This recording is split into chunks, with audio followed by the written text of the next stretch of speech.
New World Order, you underestimated the people. You took a gamble and you lost. Okay, we don't like this. Okay, well then we're going to do this. And that is just how it's going to be. Evidence brought to light that there is a corrupt officer, or that officer did shoot that kid on purpose.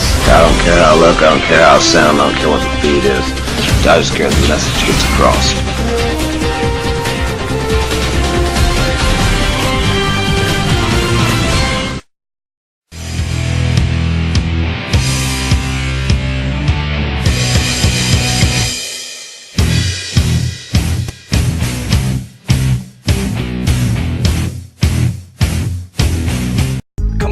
Start the party. What's up, everyone? Friends, I'll bring the Bacardi. Here with the weekly report. I'm Lucid, and I just wanted to let you guys know today I'm not feeling too good. It was my wife's birthday on Thursday, and what's up, baby girl? Exhaust coming at you. Don't know but I'm a big funny stacker, hit cracker, tit jacker. So I guess you could call me the number one record, and I'm happy. Dude, I drank like 30 some odd shots in like a matter of like 3 or 4 hours, so I'm not feeling too good today, guys. So I'm gonna let Tin Man here take over today. I'm gonna be here to commentate, but I'm gonna let him take the. I have to work. I have to do this. Oh my god! I'm gonna let him take the main. Why would you put Mr. Giggle's face on my head? I don't know. I've heard that mass has been in weirder places the past 24 hours. Yeah, well, in that case, you keep it. But anyway, guys, just bear with us here. You know, it's one of those trying to get better days, and right now, I'm just not feeling too good, so. Yeah. So let's go ahead and move into our first story. Lucid, whatever you got to handle, go ahead and handle. Alright, I'll be right back. I'm going to cover this real quick. Presence of armed citizen prevents more deaths, says Oklahoma County Sheriff. On Friday, police reported that 2 women were brutally attacked in Oklahoma City on Thursday at their workplace, of all places.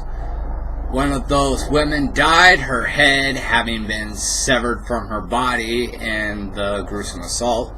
The other woman survived, her attacker having been stopped by a citizen carrying a concealed handgun without the weapon. Tracy Johnson might be laying in the morgue instead of recovering at the same hospital where her attacker is being treated today. Mark Vaughan is the, I can't even pronounce this, the COO of Vaughan Foods, the business where the attack took place. He is also a reserve sheriff's deputy. That was the couch, by the way, not me. Nasty bitch! What does it smell? Are you sure that was the fucking couch? Because I smell some nasty ass shit. You should probably start by brushing your teeth to eliminate that problem. And then maybe wash your balls since your face is almost in your crotch right now. That would eliminate the smell, I'm sure. We just lost it. Smell like a burnt baby diaper hanging from a flag post on a hot Monday morning after church. Anyway, where were we at? Okay, basically what we just covered, there 2 women were attacked. One of them had her head ripped off. The other is recovering in a hospital along with her attacker because the attacker was confronted by a gunman carrying his concealed weapon. He is also a reserve sheriff's deputy and was carrying a concealed handgun on the premises at the time. Logan shot the assailant multiple times. That's Vaughn, by the way. Just Vaughn? Yeah. Okay. Vaughn shot the assailant multiple times, severely injuring him and stopping him as he was in the process of stabbing his second victim. Fucking masochistic shit. That sounds like Silence of the Lambs shit right there. It puts the lotion on its skin or else it gets the hose again. You know, I'm gonna fucking post the article in the link of the description so everybody can read that. But you got the baseline right here. murder was prevented by somebody who exercised their Second Amendment rights. Like the Republicans have been stating for several, dozen months now. The only way to stop Democrats do not exist. No, and it's a fantasy. The only way to stop a bad guy with a handgun is to give a good guy a handgun, and Looks like the saying goes. The only people that these laws are really affecting, and we've gone over this before, is the law-abiding citizens. Because criminals don't give a shit. They're going to procure guns, and they're going to shoot people, and they're going to hold people up. Trying to disarm the United States is a fucking fantasy, fucking Hitler dream, okay? So... yeah, it's not like it would even stop criminals from acting. I mean, this guy fucking took a girl's head off with a fucking knife. He fucking went bananas on that shit. Who the fuck is talking to me? Whoa! Not yet, Connor. Not yet, Connor. We're already doing the report. Shortly. Did it not go? I don't know what the fuck. Jesus H. Christ. Now we've got ice cream music for our background. What the fuck? It's like totally off the wall shit today. Are people not feeling good? I know, shit's man. frozen, dude. What the hell? Has to fucking freeze. Ah, here we go. Here we go. We are back in business. Did you have to yell that? Yes.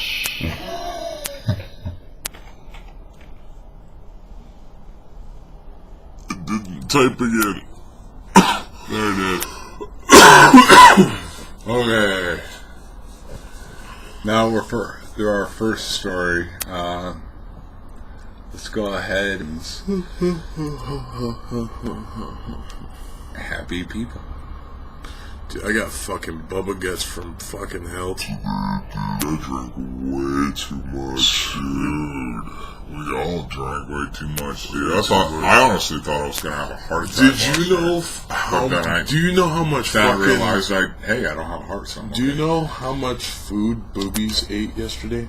How much food did she you ate? 7 hot dogs and 6 hamburgers in like a matter of like well, we know she 45 likes minutes. having long beefy things in her mouth. What about big round beefy things? Well, she is bi. No, but what I'm saying, dude, she ate 7 fucking hot dogs, and then she ate 6 hamburgers. Wow, that was like half. That was like a whole packet of hot dogs, and then like half of a fucking packet of hamburgers that you buy from like Stater Brothers. You know, they come in like 12 packs. She needs God. Jesus, dude, she needs something. Speaking of God, Republicans are rallying behind religious liberty.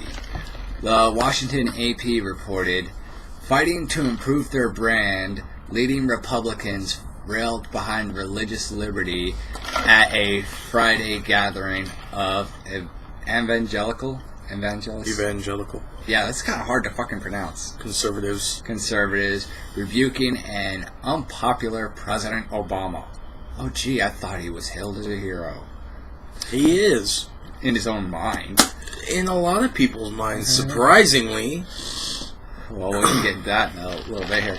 But while skirting diverse social issues, speakers did not ignore abortion and gay marriage altogether on the opening day of the annual Values Voter Summit, but a slate of prospective presidential candidates focused on their persecution of Christians and their values at home and abroad, a message GOP officials hope will help unify a divided party and appeal to new voters ahead of November's midterm elections and the 2016 presidential contest. Oh, you're actually going to call it a contest rather than a rigged show pony bullshit? Republicans rallying behind religious liberties. Can you... like... Shit. Oh, he said, okay. We'll be with you shortly, Connor. 2 more stories. Anyway, the thing about this story here is that Republicans generally are good Christian God-fearing people. And for them to say that they're rallying, behind religious freedoms and whatnot, it's kind of contradictory to what they stand for. You know what I mean? It's like anything that's not Christian to Republican, and I am Republican, and I will say this for the majority of the Republican Party, anybody who's not Christian is not right. So yeah. Well, here, you're gonna love this one. Hold on, freedom of religion. I'm still in the middle of the sentence, motherfucker. I fucked a few on my day. A few what? A few mothers. Your own? No. God, I would certainly hope not. She's dead. What, am I gonna fuck her ashes? No, I'm talking before she passed. No! No, but, like, religious freedom doesn't just constitute as Christians being able to, praise and worship and, all that, but it also goes to Hindus, it goes to, Judaism, it goes into, even Satanism at that point. It goes into all aspects of religion, and for them to be backing religious freedom is kind of obscure. It's kind of weird that they're doing that. Especially Christians. Yeah. With all this fucking, don't offend the Muslims, or don't offend this group, or don't offend this group, the whole anti-Semitism and everything else. Right. Which is going to probably lead into our main debate, because that's why Connor's coming on today. He and I had a discussion the other night, and I'm like, dude, you got to come on with this. But check this out. As long as he realizes that I'm feeling sick, and he doesn't prompt me to ask and answer a bunch of fucking questions. You know him, he likes to talk. So check this out. The Washington AP again reports a separate story. Hillary Clinton is the one figure uniting religious conservatives frustrated by a leaderless Republican Party that's divided over foreign policy, immigration, and social issues. The prospect of another Clinton White House stirred anguish at the Voters' Value Summit this weekend, where hundreds of conservative activists debated the GOP's future and warned that the acknowledged but unannounced 2016 Democrat frontrunner would cement what they see as President Barack Obama's attack on religious freedom. So basically, it's more show pony bullshit. Republicans back the Christians and religious freedom. That Democrats hate it. Show pony bullshit, man. All while you got this fucking ISIS thing and everything else they're doing. I'm honestly amazed that these people can actually keep their shit straight. They got so much fucking going on. And so much lies and bullshit, it's amazing they can keep their shit straight. Speaking of ISIS, here's our fourth story for the day. U.S.-led strikes hit IS group as coalition grows. American warplanes and drones hit Islamic State group tanks, Humvees, checkpoints, and bunkers in airstrikes Friday targeting the extremists in Syria and Iraq as the U.S.-led coalition expanded to include Britain, Denmark, and Belgium. Really? Apparently the terrorists like chocolate. Belgium? Yeah, Belgium. Including Britain, Denmark, and Belgium. So apparently the ISIS likes chocolate. Ding-a-dong-a-durfa. Ding-a-dong-a-durfa. Wow. But the European countries commented to take part only in the Iraq part of the military campaign, leaving the operation in Syria to the United States and 5 Arabic allies who began conducting airstrikes there on Tuesday. You alright? Sorry, dude. You said Operation, dude, and I remember when Connor was doing his Operation Mindfuck Tin Man. He said Operation Fuck Tin Man. That's still going, by the way, so if anybody wants to get their shit out, fucking do it. Sorry, I don't mean to interrupt Speaking the of which, story. I It got just another made me operation chuckle. coming up, another fucking proposed idea, kind of in relation to the ALS Ice Bucket Challenge, which I'll announce on a future date, but I'm just going to kind of hint at that today. It's not the camel toe thing, is it? No, but that's awesome. Show us your camel toe. Yeah. Okay, but back to the story. The broadening of the coalition provides a welcome boost for President Barack Obama and the American-led campaign. Oh yeah, I'm sure they're just loving that. Colin Carter. I'm not even going to finish the story again. I'll fucking just post the whole fucking story in the link below. But, what's your fucking opinions on this? About the U.S. leading strikes against IS groups? Yeah. Back in Iraq. They're still gathering in near El Paso, but, let's go over to Iraq. Whatever, dude. Cut the head off the snake. Whatever you gotta do. I agree with it. I think that it's a long overdue thing and that it should have been done a while back, but, shit, better late than never, I guess. Yeah. Man, we are so off our game today. I told you I'm not feeling it. Dude, you could see by my complexion, dude, I am whiter than you today, dude. I am not feeling it. Damn. Can you see the complexion difference? Like, you kind of got some rosiness, dude. Dude, I'm all fucking pale. I got my rosy cheeks. I'm beautiful. Please. Yeah. So what that hairdo? It's an off day, man. It really is. Yeah. Fucking woke up to do this shit. You know what? We fucking drunk hard, played hard last night. Well, I definitely played hard. Well, I'll tell you what, dude. I'll tell you what. The office was a mess by the time I got done in here. I'll tell you what. I haven't been. What happened in here last night? I haven't been dressing up for the weekly report lately because it's been extremely too hot here, and I feel comfort is more important than outlook and the way we actually dress. Hey, I'm wearing my traditional getup, just my fucking camo jacket. Well, I'm just saying, so now that it's starting to cool down, in fact, the last 2 days have been actually rather cool. So, since it's starting to cool down, I think we'll start dressing up again and start our regimen of one casual Friday or casual Saturday or whatever. So, you'll actually get to see me in pajamas now because it's starting to get cold, so I'll be bundled up all nice and warm and shit. And when I shoot a bigger cock, and it's cocked and loaded. When I took the first shot, man, his head. We're pretty much through our first few topics, and we finished relatively early. But let's go ahead and just jump into our commercials and then get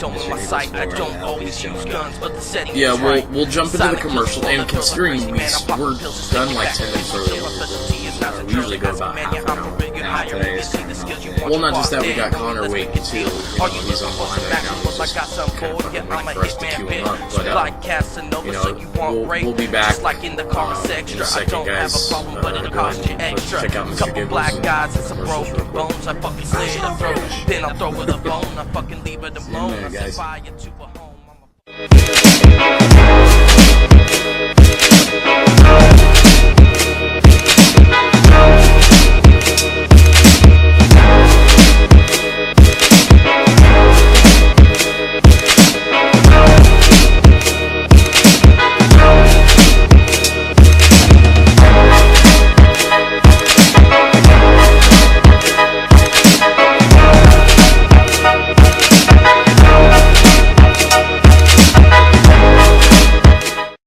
Hello, YouTube universe. This is good old Grandmaster Revan. Are you looking for daily, unbiased political videos?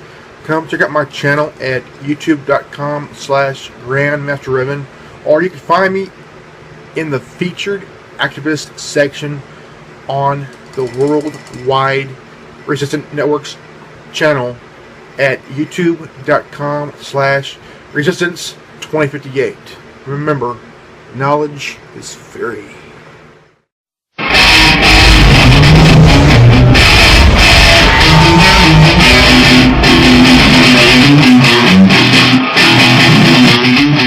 I want to talk a little bit about how America is becoming a modern-day Sodom and Gomorrah in some aspects. We are losing our morals and ethics in the United States. If you tune into the History Channel, they got Larry the Cable Guy telling penis and fart jokes to Cub Scouts. If you tune into Discovery Channel, they're teaching your children how we originated from aquatic mermaids. I didn't tune in to Fox News to hear about Kim Kardashian's ass cheek implants. There is a Beavis and Butthead mentality going about in this country, and it's contagious. I got hammered!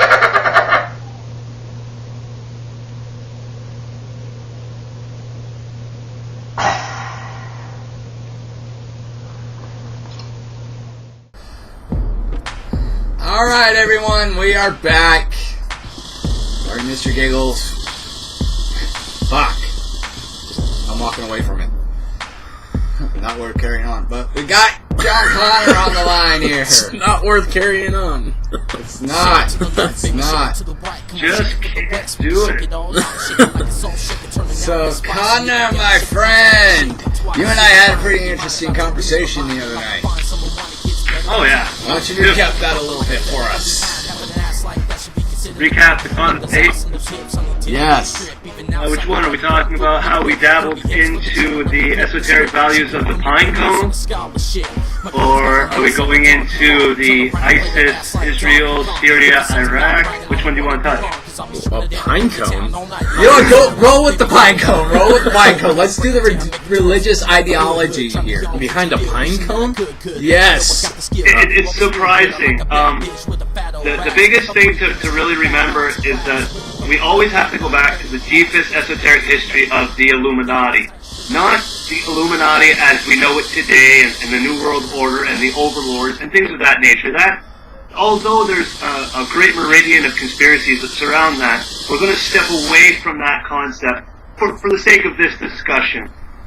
In the oldest moments of the Illuminati, it was free-thinking people that were going against the oppression of religion. A lot of people say they went to war with the Catholic Church, but the be-all, end-all, I think it was just they went to war with any form of religion that was trying to subvert a person's sovereignty within themselves, the ability to make their own decisions without being ruled by a religion. So, aside from that, what we look at here is, we've all seen it on the dollar bill and things like that, that all-seeing eye, the great eye, and to captivate the biggest part of why this conversation came about, we enjoyed a small talk about Mormons and the temples and things like that. And yeah, you may mention that the eye on top of the pyramid was not necessarily the representation of the all-seeing eye or the eye of God, or as it relates into the Lord of the Rings, the eye of Sauron, the eye of the Dark One. Exactly. But that it was actually the representation of the third eye. Precisely. One of the things that I've always liked to enjoy theorizing about here is when you understand that, first of all, human beings actually have 3 eyes. That already sets people back, because they're like, what are you talking about, 3 eyes? I count 1, 2 in the current. But there's actually a reptile that has a pineal gland as well, and the human creature has the pineal gland. Well, in reptiles, the pineal gland is used to sense heat and things of that nature. It actually is just raised underneath the skin, ever so slightly, but you can see that there's something definitely there. Okay. With the pineal gland, when you open the brain itself, it actually is an eye with the lens and everything that we would recognize as an eye. And we find it in some religious scriptures where they say keep your eye single to the glory of the Lord. Well, if you were talking about the human eyes, it would have been plural, but yet it was singular. To keep your eye single to the glory of the Lord. I think you're. I'm not trying to interrupt you here, but I think you're mixing up old text and new text too. I think keep thine eye to the glory of the Lord. You know, it means your eyes in old talk. You know what I mean, and then. In New Talk, it would be keep your eyes on God, you know, type of thing. And that would be my interpretation of it, and I'm just throwing that out there. Yeah, no, and that's where we get into the real doctrinal debates, in which I brought up in other videos, where it's like, we don't want the mumbo-jumbo crap, we want the real things that separate it. And that right there is a perfect example of one of the real things separated. We want reality, not speculation. Exactly. And all of this just to say that the human creature has this third eye, and they call it, crown. it's the pineal gland, it's the third eye, but if you go into, like, where we get into chakra study, right? Yeah. They say if you line up all your chakras, you get a last chakra that's born above your skull, that's not even on your body, and they call it the crown. And I always found that interesting because they always say Lucifer does not want you to have your crown. It's not that he wants your crown, it just states that he doesn't want you to have it. All of this to say that the pineal gland is that gland within the human body that is the source of divine. When a person has a conversation with God, it's the pineal gland that's responsible for it. And all these things. And if you're mixing religion with scientific study, it brings in a whole new debate, because now you're touching on scientific proof of the divine. Yeah. Well, it kind of goes back to what you and I discussed in that aliens and gods and bullshit thing. What if what we know as spirituality and the unseen and God and all that shit is nothing more than a science that we as human beings have not yet progressed to and can yet understand? Well, there's an old adage that says that the miracles of old are perfect science of today. Things like that. But all of this, just to say, to get into the pine cone aspect of things, is that this third eye, this pineal gland, looks like a pine cone. And it's funny when you get into the esoteric religions of the world, all the way down to the Vatican, because the Vatican has a huge monument in it of a pine cone.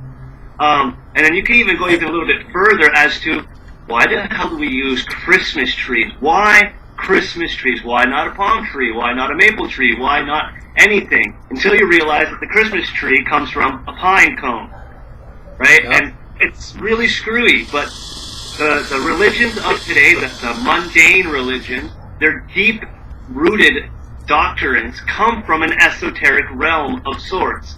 And that's, we can even get into what is called esoteric masonry at that point, which goes beyond the 30 degrees and upwards into the 90 degrees.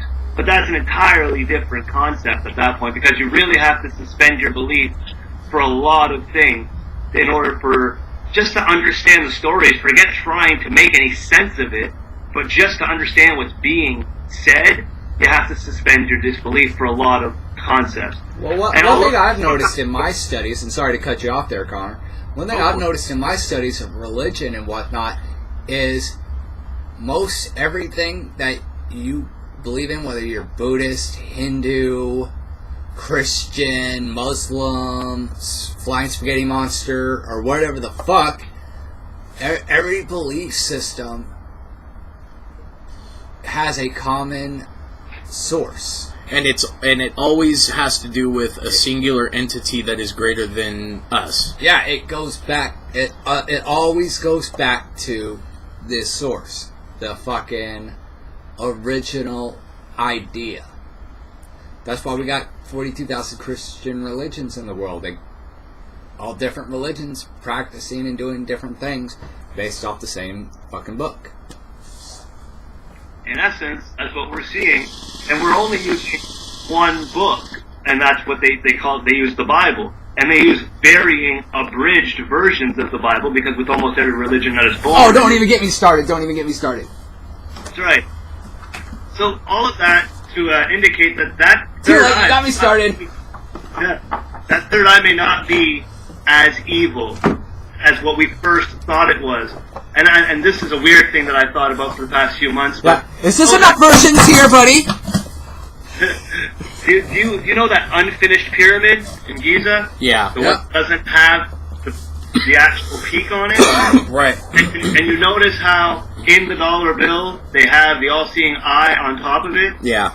Anybody ever contemplated that perhaps, just maybe, you have to climb the top of the pyramid, and the all-seeing eye that the dollar bill is illustrating is actually a representation of mankind's third eye? Yeah. The person that stands on top of that pyramid with good intent might actually receive some form of spiritual guidance or divine intervention, or who knows where it can go after that, because we'll leave that up to the spiritual guys that like to make shit up for us. Well, it all comes back to the same fun shit. You know, nobody wants to investigate the truth. They would rather sit there and argue that my way's right, your way's wrong. I mean, shit, how many different Bibles do I have in my fucking hand here? The New World Translation, Jehovah's Witness, an abridged KJV, New American Standard in Cantonese. Nifty. Standard KGB. LDS scriptures with the Joseph Smith translations. I mean, it goes on and on and on and on. I'm buried in fucking books here. And that's just barely scratching the surface. That's barely scratching the surface.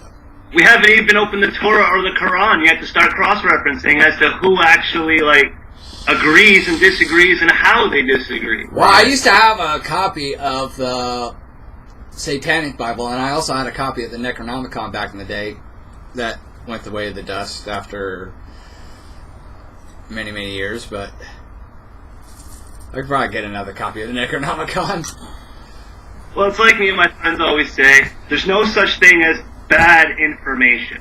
What you choose to do with the information you have, that's an entirely different bag of worms. But a weapon is a weapon. Say that again? A weapon is a weapon.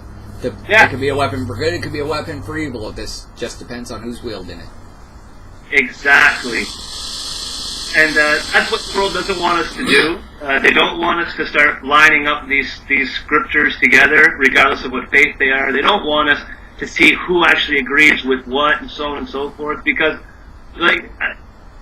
unfortunately, it was the Jewish faith that was responsible for a lot of things in the Bible.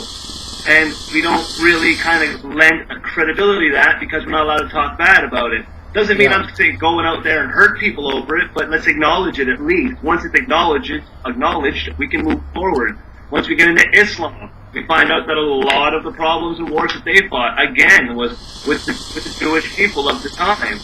Well, right there, the people of Christianity and the people of Islam have something in common. The enemy of their scriptures. Mm-hmm. Yeah. So it gets really fuckered after a while because at this point, 2014, we're supposed to be saying, let bygones be bygones, worship your God in the way that you want to worship your God. No, we're too busy and I'm right, you're wrong. It's like, okay, well, you come at me with that attitude, I'll fucking throw it right back at you. Like, you and me, we're fucking Mormons. We hear all these fucking anti-LDS arguments, and they use science and whatnot, but they only use part of the arguments. It is only part of the same fucking argument that atheists use in combating Christians. It's funny as hell. They're like, well, where's the proof of this place or that place or this item or that place? It's like, okay, where's the proof of the Ark of the Covenant? Where's that at? Where the hell is the Garden of Eden, for Christ's sakes? The Bible gives a very clear description as to where it is, but if you go to that location where the four rivers join, where the gate's supposed to be, there's no fucking gate being guarded by a cherubim. There's nothing there. Okay, I have something to say on that. The Garden of Eden could be determined as a parallel spiritual, universe of its own thing, where only will be revealed to us upon religious enlightenment. Whether it's Christian based or whether you're Jewish or whatever. I mean, Mormon, whatever. It could be based on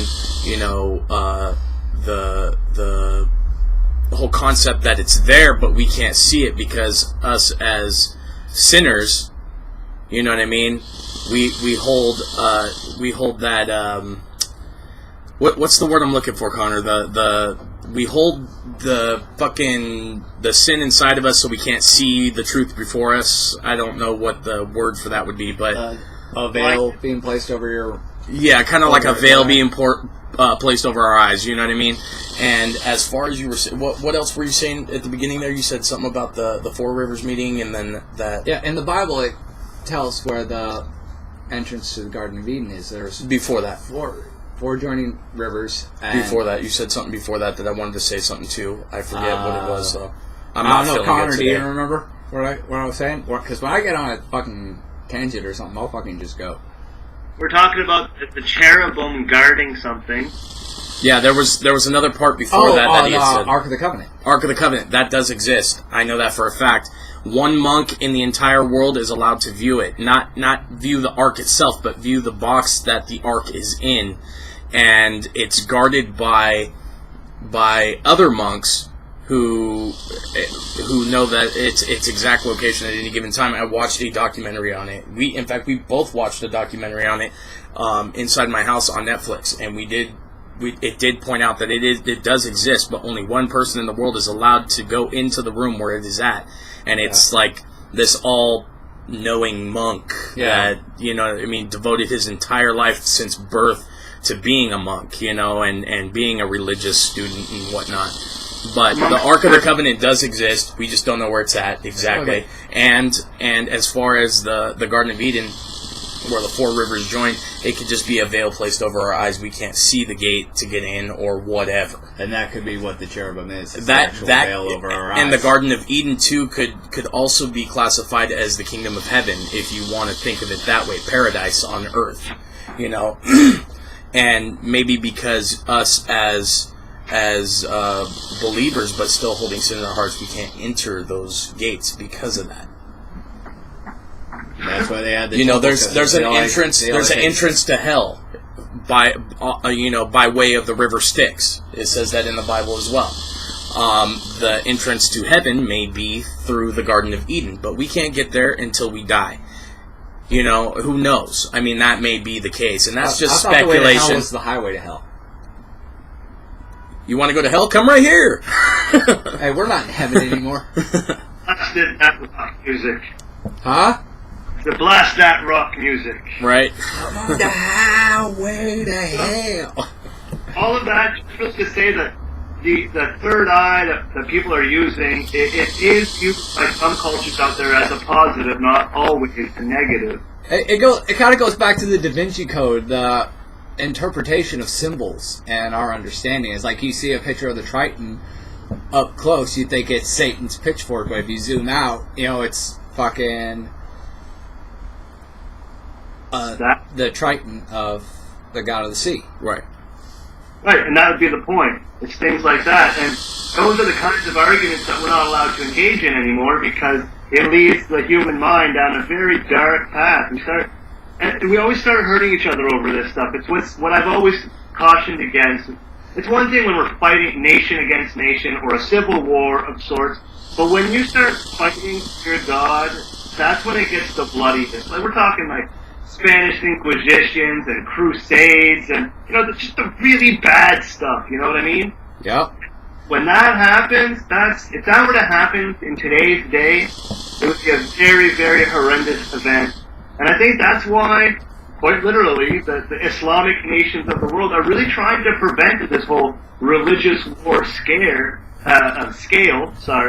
because when we think about it, 1/3 of the planet's population is Islamic. If it was a religion of hate and violence, there wouldn't be anybody left on the planet. That's almost 2 billion member of the Islamic faith. Well, that's what a lot of Christians think that the Muslim faith is. Oh, that is all pro-hate and violence and fucking kill the infidels. Quote anybody who's not fucking Muslim or Islam. It's like, have you read your Bible? Go kill the Philistines. Go kill this group. Go kill that group. You know, I saw a meme not too long ago, where Moses fucking sent the Israelites in to fucking start fucking getting their shit together before he died. You know, God gave the orders like, go take out the Philistines and drive them out of the land, leave none alive except for the young virgins. Take those upon yourself. Yeah, that's not sick and twisted. Oh, well, there's actually, in some of the more extreme aspects of Islam, they see in their scriptures where they've been promised by God that it would get so bad in their land, and it would be because of the Jewish people of Israel, that they would get to a point where the trees and the rocks would say and scream to the Muslims to say, there is a Jew hiding behind me, come quickly and kill it. Wow. And it's very intriguing. But before we go all anti-Islamic into what it is that their teachings say as well, we got to keep in mind that the Talmudic reading Jewish people of Israel are really not very much better off. Like, in their scriptures, it dictates that if you actually diddle a female under the age of 3, you're good to go. And that's Zionism. That's not Judaism, correct? Exactly. That's where the big difference is born. And Zionism, in 2018, Zionism will be 100 years old. Yep. And it's not a religion. It's the hijacking It's a club of pedophiles. In essence, we wonder and ask ourselves why there's $1 billion pedophile industry on the internet. Well, $1 billion, someone's paying that kind of money. Like, someone's actually putting money in it. And when you start realizing that there's actually people that condone those acts, it gets to be a little enraging. And it's even in the Talmud. It says right there in the Talmud, because we are what they call the goyim, or the more gentler side of saying it, the Christians would call us Gentiles. A Gentile is somebody that is not of Jewish descent. A goyim is a person not of Jewish descent. It's, it's kind of like a racial slur for people like us. And it's stated in there that the Goyim are born to serve Israel. That if Israel did not exist, that the Goyim would not have a reason to exist. These are things that are written in their literature. Their laws are all sorts of screwy when you really start to look into it. If the 3 of us went to Israel to visit, okay, and Lucid dropped his wallet, and an Israeli person picked up his wallet and returned the wallet to Lucid, he broke the law, not Lucid. Because when a Gentile drops something and Israel picks it up, Israel automatically retains ownership of it. Israeli. Okay, well, here's a question for you. I was thinking about this when you had mentioned this the other night. Yeah. The Zionists are inviting the Jews to come to Israel. So, say that we were to convert to Judaism, we would actually fit that criteria. Or is it just for the, quote, 12 tribes of Israel? It can go either way. I don't have an answer to that question, actually. Yeah, because that's a good question, because at which point, any Gentile can convert to Judaism and fall into that category. My uncle, who was not born Jewish, he married into a Jewish family and became Jewish. Is he entitled to that inheritance and those privileges, or is he still considered a Gentile? Those are questions you got to ask yourself, because those are your real catch-10-7s. Oh yeah, and after that one, on top of that, you guys start asking which religions of the world are trying to find all the people from the 12 tribes. Yeah. Right? Like, that's something LDS does. They, at your patriarchal blessing, they will tell you which one of the 12 tribes you're part of. Yep, and if you weren't born directly into it, you're adopted into it. And that goes all the way back to the Old Testament writings of being adopted in. And when Jesus spoke of grafting people in. Yep. I think that those allegories, it's very old. And I don't know how that actually works. All I know is that Israel, the place that we know as Israel, is supposed to be called Palestine. That's one thing. The UN is the one that gave that section of Palestine to Israel. In essence, it's a bunch of white boys on the Western continent that felt bad about what Hitler did. And we went to the eastern side of the world, and we hacked it up and did whatever it was that we did, and we called a piece of it Israel. Yeah. And for the longest time, my country didn't even let Jewish people in there. I figured that out not too long ago, that almost every country over here, not only did we create a spot named Israel for them, it was because we had refused to slaughter them. We wouldn't be Hitler, but we didn't want to deal with them either, so we put them really far away from us. Yeah. Now, the reason that we didn't want them here is probably what we're seeing right now with happening in Palestine in the Middle East. If they would have been next to us, we would have been those people that they would have been trying to mow over, but see, we wouldn't have went so quietly. Yeah, well, here's a kicker. This is something I really love. Christians are fucking backing this shit. It's like, oh, well, Israel belongs to the Jews. It's in the Old Testament, blah, blah, blah. Well, as a Christian, you're kind of contradicting your own faith, because Christ himself was a Jew and then spread God's word to all the world to hear. So and then the Jews rejected Christ, hung his ass on the cross, and that's why God fucking destroyed the Temple of Solomon and all that shit. And that's why the Jews are not allowed to fucking own their own country anymore because they fucked up, as per the prophecy of Solomon and the Torah. So technically, if anybody has rightful claim to Israel, it'd be Christians for all intents and purposes, because they're the ones who kept true to God's law. They're the ones, whether Jewish or Gentile, were the ones who kept to God's law and believed in Jesus Christ. Well, it would be Christianity and Islam. Unfortunately, we tend to forget that Jesus was the most quoted prophet of the Quran. Right? It's like I said in one of my videos, Jesus was a Jew, he taught his own received him not. Well, who did he teach? If there's only one other culture person on that side of the world, and his original culture didn't want to listen to him, who did he teach? Christ continued to teach, as all the old prophets in the Old Testament did. That Islam reveres Jesus, they call him Isa, but they revere Jesus as highly as Christians revere Moses and Abraham. Like, he's right up there with all of the best prophets of the Old Testament. And then only really Mormons can really get this because they have Joseph Smith, a prophet that came after the crucifixion and all of these things. But see, that's not new to people. Yeah, we'll go into that. Go ahead and go into that. Well, see, what happened here was Christ made a rebellion of sorts, a non-violent rebellion. He was not a person that went out there and started killing people for his beliefs, but he did the revolution of the mind. He was amongst the first in the world to ever succeed the revolution of the mind. And nobody can really argue that. 2014 years or whatever amount of years after the crucifixion, and everybody knows his name. So the revolution of the mind is won. So when that happened, they learned, which is the Roman Empire at this point, they learned that was a powerful thing. Like, it was converting their own soldiers and things like this. And they had controlled the people through taxation and through intimidation and things like that. And Jesus, unfortunately, he taught the whole world. And by teaching the whole world, he also taught the emperors. So much so that in the crucifixion story, the Romans wanted to have nothing to do with it. And I think it was one of the fucking Caesar's guys or whatever. He said, I wash my hands with his blood. My guys will kill him, but it's your guys that do it. Because every year, on one day, the people would vote as to who they would release. And on that day, they had Jesus, who had hurt nobody, and they had Barabbas, who was a guy that would rob, steal, and hurt a bunch of people. Just civilization's trash, according to what we would call it in today's day. And they chose Barabbas instead of Christ, and Romans had to kill Christ. They didn't even want to, but they did.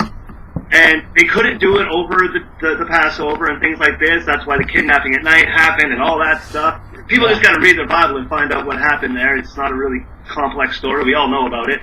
And all these things are happening, okay? And they kill Christ.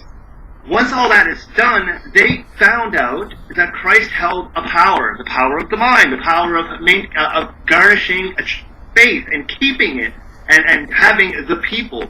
So they found a way to make freaking Christ's beliefs as well as their taxation, mixed it together, and called it the Roman Catholic Church. First chance, first opportunity, and try at actually controlling the whole world, right? Yep. And you know how in that religion they're not allowed, the priests are not allowed to have wives or children or anything like that. World's first try at population control, and all that was done 300 years after Christ died. It's called the Council of Nicaea. It was done by Constantine. We'll see 200 years after that, which is 500 years after the crucifixion, the Prophet Muhammad rose. The Prophet of Islam rose and pretty well wanted to set the record straight that we were doing it wrong and we should really look into this. And then the Quran came about and so on and so forth. And then there we go. There it is. And that is why Christians hate Muslims. And we can't. We're not allowed to. Yeah. Because they believe in Christ. To run a crusade, you have to run a crusade against the culture that does not believe in Christ. Yep. And normally a crusade... They only believe in Christ as a prophet, though, right? I mean, they don't believe in Christ as the Son of God. Yeah, it doesn't fit the Christian criteria, so therefore it is bad. But who's to say what the actual Christian criteria originally was, thanks to the Roman Catholic Church and everything else that happened in conjunction over the past 2,000 years. Well, I'm not arguing that. What I'm arguing is that the Jews believe that Christ is the Son of God, therefore they're a Christian-based religion as far as that criteria fits. Yeah, but they also don't accept Christ as the Son of God and the Savior of man. That's why they're still Jews and not Christians. No, I didn't mean Jews. I meant Christians. I'm sorry. I was going to say Jews after that. They don't, but they are the quote-unquote chosen religion, you know what I mean, of the ones who will inherit the kingdom of God and so on and so forth. Well, why is it that they are the chosen people when they don't believe that when Jesus they rejected is God's Son. Yeah, they exactly. rejected God's law and God's Son and vicariously rejected God in that sense. It's like, okay, I sent my Son, you rejected him, therefore you reject me. But this is the point. To the Father, but through the Son, and you reject the Son, therefore you're fucked. Dude, this guy does not stop talking, dude. Like, it's hard to get a word in edgewise when I'm doing the weekly report with this guy. I want to choke him sometimes. No. It's all of this just to say that Jesus is an amazing figure that walked the earth, and Islam does not believe that he rose from the dead. Right. Came off the cross. That's one thing. And another thing, too, to take into consideration as well is we really have to fine-tooth comb our own scriptures, because Christ himself has never declared to be the Son of God. And when you think about it, in other Christian religions of today, we all say that we are sons and daughters of God. So if Christ even were to say, I was the Son of God, in today's day, every Christian faith would have you believe that you are the Son of God or the daughter of God and things like that. And so it's important to really grasp that when he always says, our Father, not my Father. So he's communing to the one true God. Right. It's very complex. It's the Mormons are amongst the few that have a close story to being correct, being that God is one entity, Christ is another entity, and the Holy Ghost is another entity, where other factions of Christianity would say that all three of those figures come from the same source, like that God is Christ and Christ is the Holy Ghost, therefore the Holy Ghost must be God, and all of these things, and it gets very complex.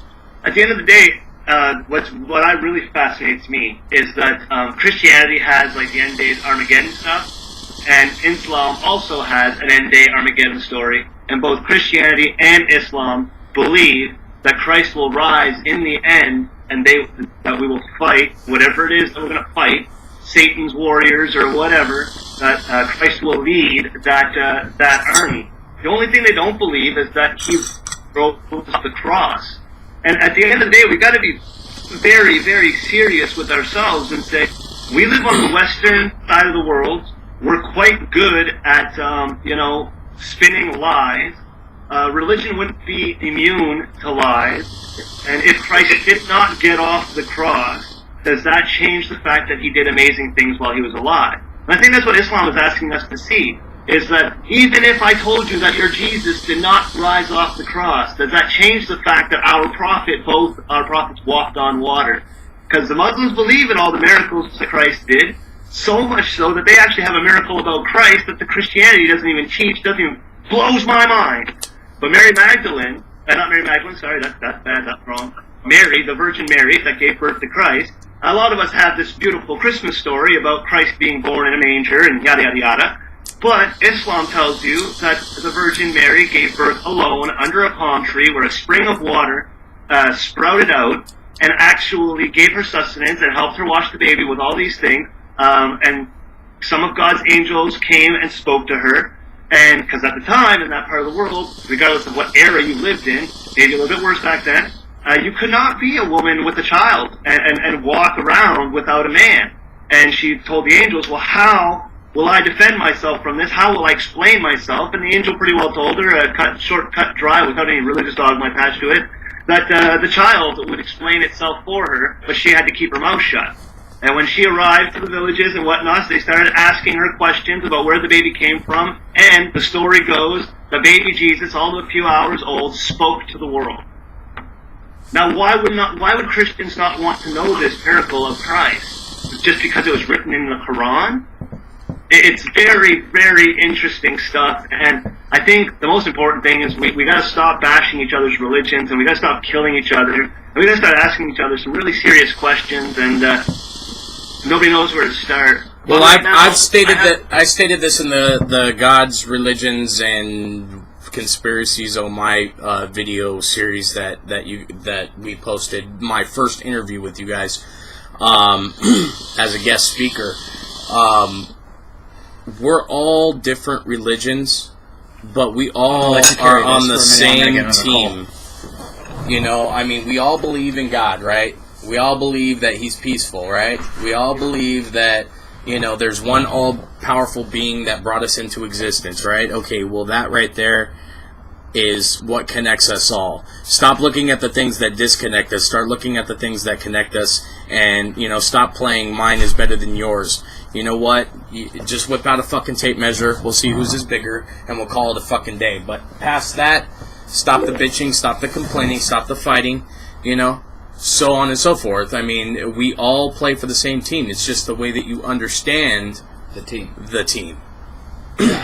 Where the world is kind of going sideways a little bit. Like, here we had a chance to talk positively about Islam and positively about what that all-seeing eye for the Illuminati is, where most people would just want to destroy them. Right. Made a clear difference between Zionism and Zionism and Judaism. And that we brought in that there are two separate Judaism books, the Torah and the Talmud. One of the things that's important to notice is that Zionism is actually a nationalization of a hijacked religion. In the Torah, it states that the Jewish people should never have a country, a land, or a state for themselves. I've said it in many videos before, it's not our God that said they couldn't have it. It wasn't the Islamic God that said they couldn't have it. It was their own God that said they couldn't have it. And the creation of Israel is against what the true rabbinical teachings are. And what's interesting is that we have Zionists that have been around for 100 years establishing a nation to return the Jewish people to their lands and things like that, so on and so forth. But when we open our very own Bibles and we read that, that's bad. Which one? Hold on. Which one? Which one do I open? Anyone. Revelation dictates that when the Israelites and whatnots are returned to the land, one of the temples shall fall. You have to get into the Quran to figure it out, but the return to the Al-Aqsa Mosque, when one of the temples shall fall, and it will be the beginning of the Armageddon. Yay! There's a lot of shit about the Jewish people returning to Israel being one of the end-day prophecies revealed. The sad part is, if you actually start going into it, almost every one of the end-day prophecies have been revealed under one way, shape, or form. We're all waiting for the Antichrist to rise. The Muslims will call him the Dajjal. So that we both Americans would call him Obama. You know, you made a good point right here. You said that we're all waiting for the Antichrist to rise. You know what? That's pretty fucking sad, considering we're all believers in God. We should be, instead of waiting for the Antichrist to rise, we should be waiting for Jesus to rise, dude. And I'm sorry, but I had to go religious on that for a second because you made a really good correlation. And you know what? You're right. We're all waiting for bad shit to happen instead of looking for the good shit to happen, you know? Exactly. Yeah. And that's where a lot of light workers, that's what they do. They look for good things in the world. They try very hard to show like small miracles and things like this. And I had this huge ideology, this mindset a while back. I don't even think the Antichrist is a person. I think the Antichrist is a system of living, just like being a Christian is a way of living. Everybody's waiting for a man or a woman or a beast to come and take the stage.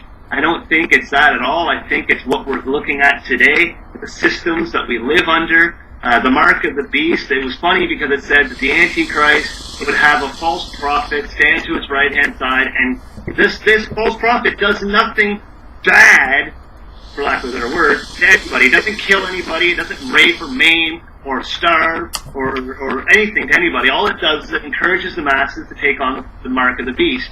And we have popes that have risen and called for new economic orders. Then we got this whole RFID chip program out there. It's already in everybody's debit cards and Visa cards, and we can already implant people with chips with their medical information.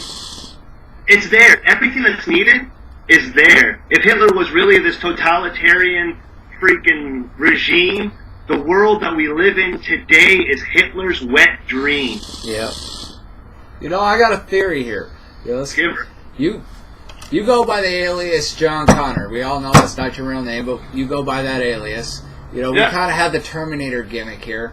You know, what... It kind of makes me think back to the Sarah Connor Chronicles when Dr. Silverman was talking with that FBI agent. What if the stories in the Book of Revelations and the words of Sarah Connor are one and the same?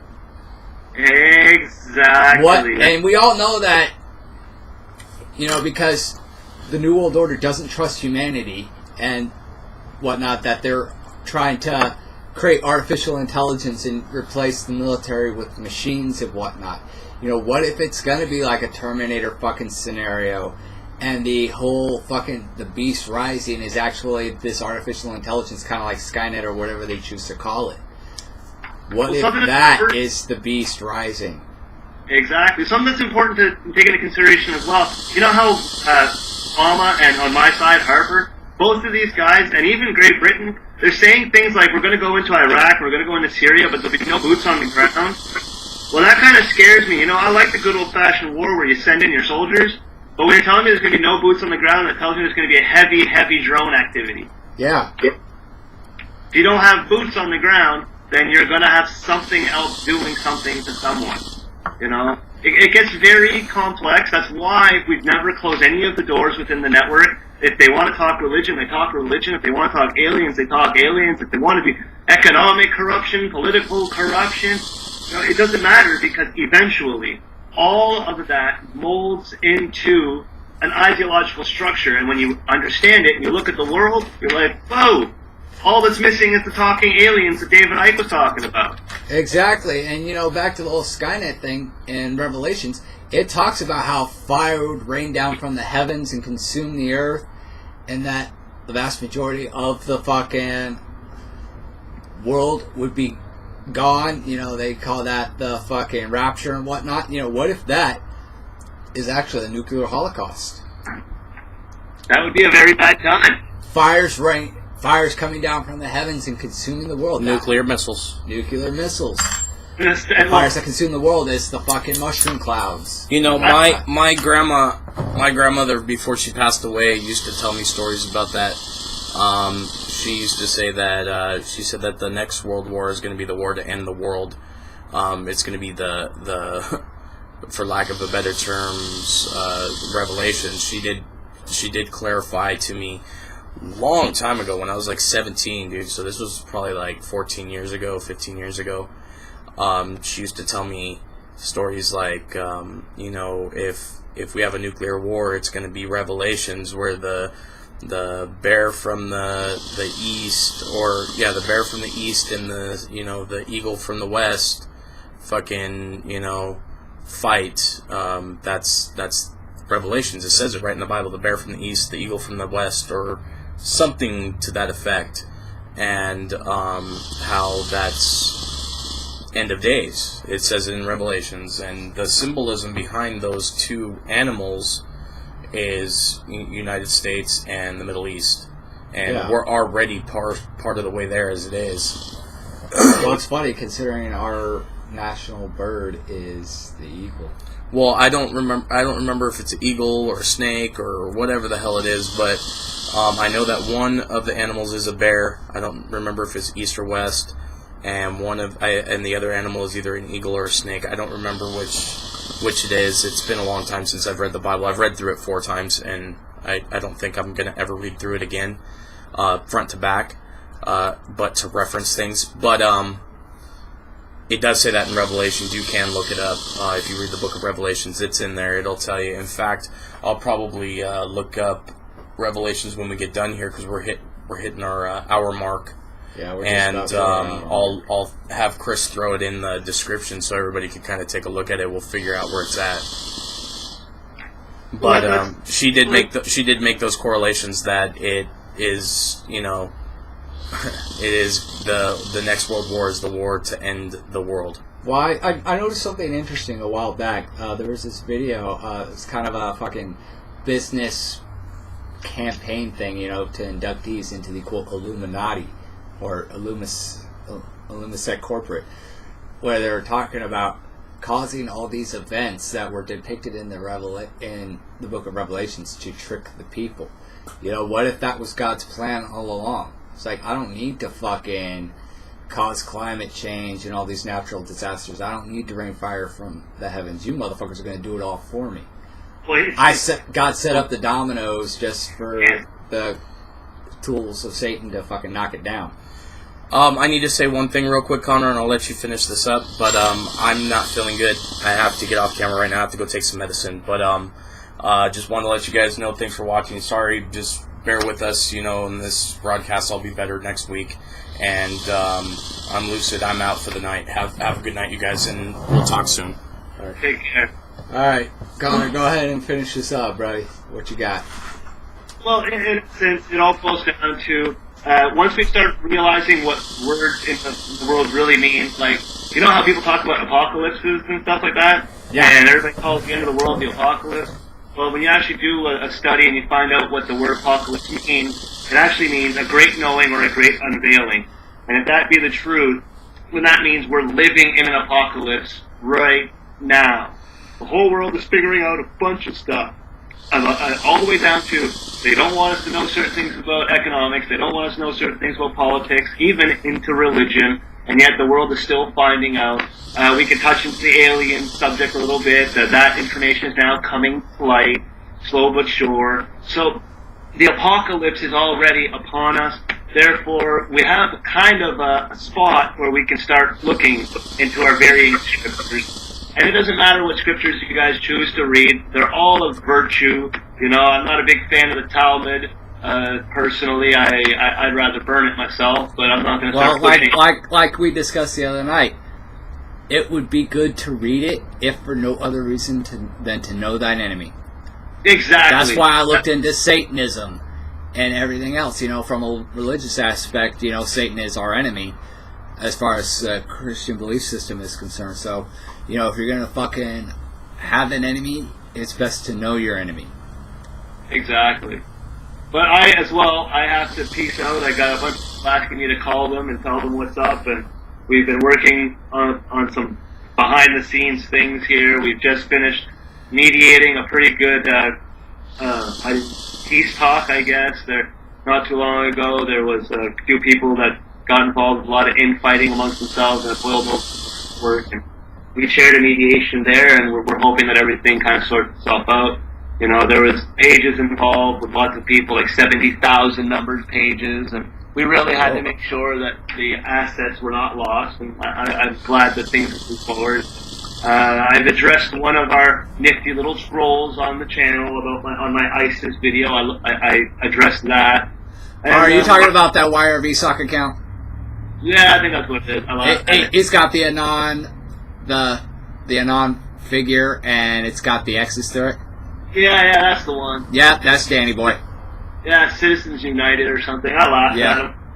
And I posted something there, and I'm about to give free reign to the T1000s to just start, like, really screwing with these people and having fun with them, so... do we need to fucking go to a trophy making shop and have an award made up for this guy for the troll of the year, or at least the fucking stalker of the year? Well, what I'm thinking of doing is going to get, like, a little pedal, right?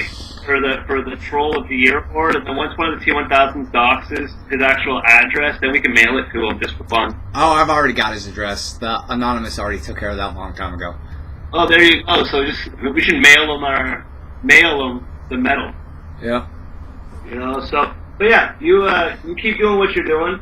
You saw that we got the IRC channel up there. It's been up there for a while. Yeah, it's like I was popping off YRV jokes last night. It was like I was drunk as fuck, you know, I was gonna go fuck my neighbor and, you know, bring her out here into the office and fuck her. I'm like, hey guys, I gotta go. I gotta fucking handle an RTV. They're like, RTV? I'm like, yeah, really tremendous boner. I'm gonna go do it. Yeah. Yep. But I gotta let you go because, like I said, I got a bunch of calls coming through. Alright, you handle your shit. I'm gonna go ahead and close it out. So, Connor, you take care. Oh yeah, you too, buddy. Make sure the Lucid got what he needs there to get better. Oh, we will. Alright. Alright, take care, man. And for everybody else, I'm the Tin Man on behalf of Connor and Lucid. This has been the Weekly Report. If you're watching this, you are the Resistance.